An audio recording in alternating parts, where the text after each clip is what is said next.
Hi there, what's up? In this video, I'll give you a quick guide on how you can set up secret key in Supabase. Before you do anything, make sure that you have the correct plan or version that supports API key access, or you already have your first project or a project.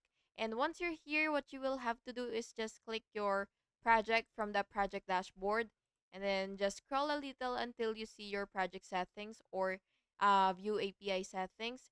So what you will have to do is just click that and wait for it to load and go to API keys. So just click this right here.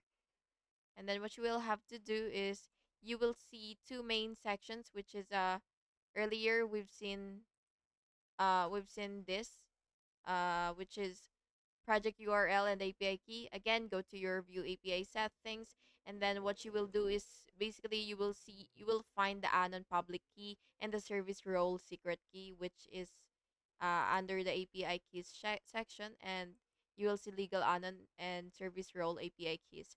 So what you will have to do is, by the way, this is your secret key, which is the service role, and Supabase will show a warning message because this key has the full database access. Make sure that you will never expose this to in a public code or in public code.